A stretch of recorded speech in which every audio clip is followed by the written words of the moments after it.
अस्सलाम वालेकुम मेरे अज़ीज़ हमवतनों, मैं हूँ आपका मेज़बान आशर अज़ीम ख़ान। फ़ाबिय्यी अला रब्बिकुमातु कज़िबाल।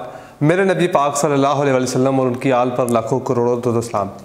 नाज़रीन, आज हारून रशीद साहब ने एक बहुत ही खूबसूरत ट्वीट किया और मैं उनकी इस बात से बिल्कुल इत्तफ़ाक़ भी रखता हूँ। उन्होंने कहा कि इंडिया दुनिया के 5वीं मुआशी ताकत डिक्लेयर होने के करीब है और हम दिवालिया होने जा रहे हैं।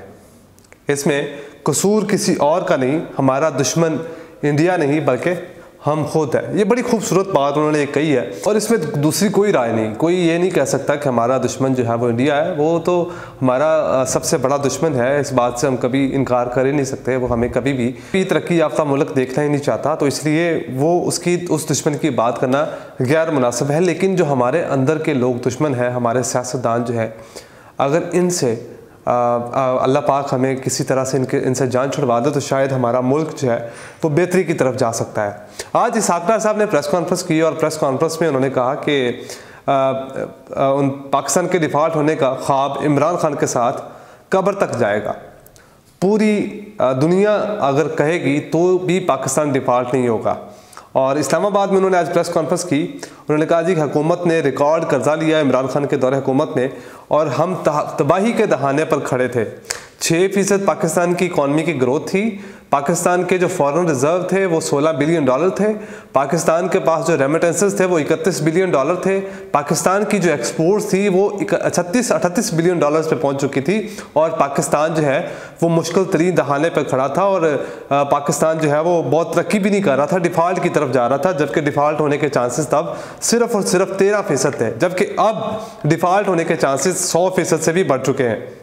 इसके ऊपर पहले उन्होंने हमारे शौकत तरीन साहब ने भी एक ट्वीट किया, उसके बारे में बताता हूँ कि उन्होंने क्या कहा। लेकिन उससे पहले मैं ज़रा ये आपको बता दूँ कि इसहाक डार साहब क्या कह रहे हैं। हमने रियासत के लिए अपनी सियासत का नुकसान किया। उन्होंने कहा कि अपने दौरे हुकूमत में जो कमिटमेंट की वो इमरान खान ने पूरी नहीं की, जिसका पाकिस्तान को बहुत नुकसान हुआ।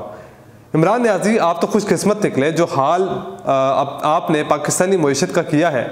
हुकूमत में होते तो लोग आपका बुरा हाल कर देते और हमने अपनी सियासत को दाव पर लगाकर एक चलती फिरती हस्ती मईशत 6% ग्रोथ के साथ, जिसकी एक्सपोर्ट्स बढ़ती चली जा रही थी, जिसके फॉरेन रिजर्व बढ़ते चले जा रहे थे, जिसके रेमिटेंसेस बढ़ते चले जा रहे थे, जिसके अंदर करंट अकाउंट डेफिसिट जो था वो कम होता चला जा रहा था। पाकिस्तान में लोग इन्वेस्टमेंट कर रहे थे, वो मुल्क डिफ़ॉल्ट होने के करीब था। जबकि आज पाकिस्तान जो है वो कहीं से भी डिफ़ॉल्ट होने के करीब नहीं है, क्योंकि पाकिस्तान के पास इस वक्त $6.7 बिलियन जो फॉरेन रिजर्व हैं, जो कि दोस्त ममालिक ने रखा रखे हैं। उन्होंने कहा जी कि पाकिस्तान के पास सिर्फ 1 माह के ज़र मुबादला के ज़खायर हैं। उसमें इस वक्त मुल्क को आलमी इदारों की मदद की शदीद ज़रूरत है। अपने एक बयान में उन्होंने ये भी कहा कि मौजूदा मुआशी सूरत हाल के बायस IMF भी पाकिस्तान से पीछे हट रहा है। मसाइल से तो हम आगाह करते जा रहे हैं, लेकिन इसका हल किसी के पास नहीं। इन मसाइल में से मुल्क को कैसे निकाला जाए हम हल भी बता रहे हैं। हम इसके बरक्स मौजूदा वज़ीर ख़ज़ाना इसहाक डार से कहते हैं कि पाकिस्तानी मईशत के ख़िलाफ़ बयानबाजी दुश्मन की हो सकती है। इमरान खान दुनिया में जाकर तमाम मकरूज़ और करप्ट इदारों को सरमायाकारी करेगा।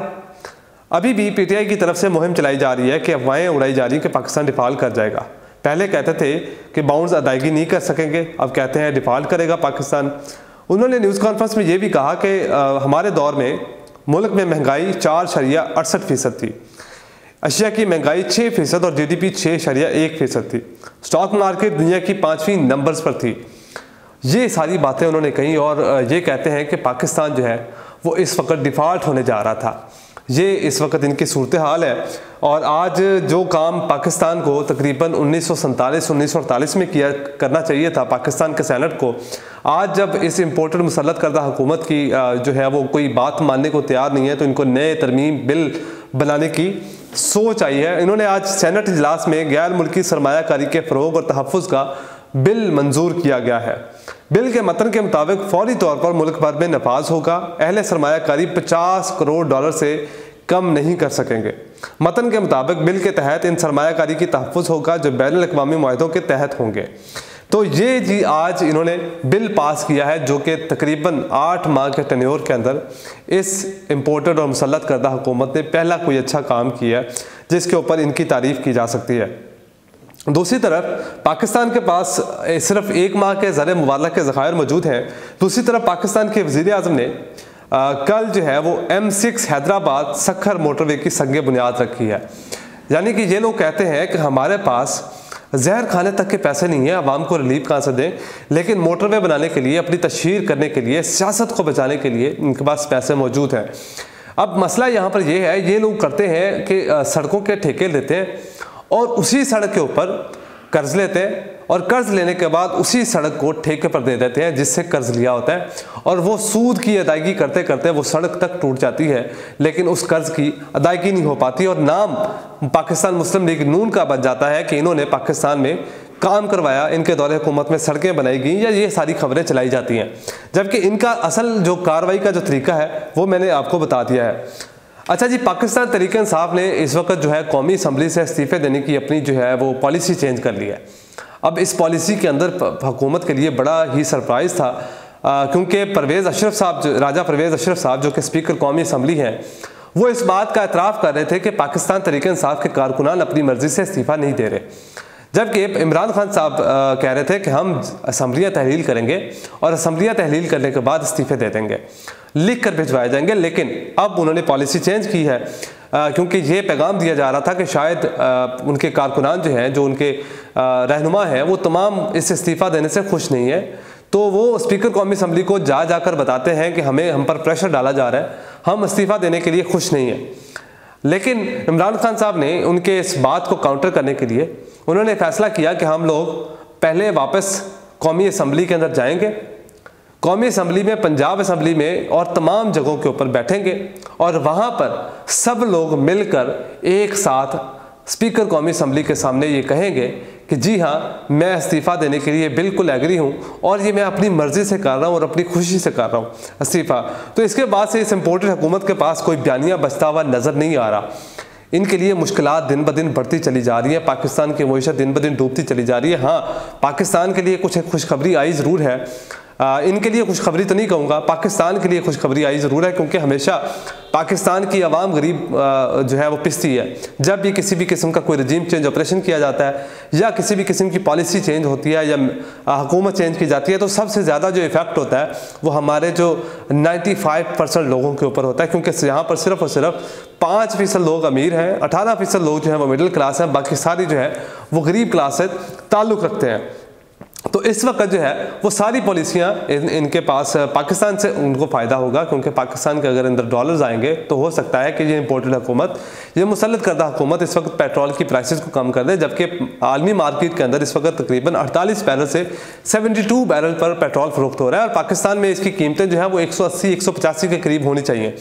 जबकि अभी तक ये हुकूमत इस पेट्रोल कीमत में पाकिस्तान की गरीब आवाम से 45% तक प्रॉफिट ले रही है।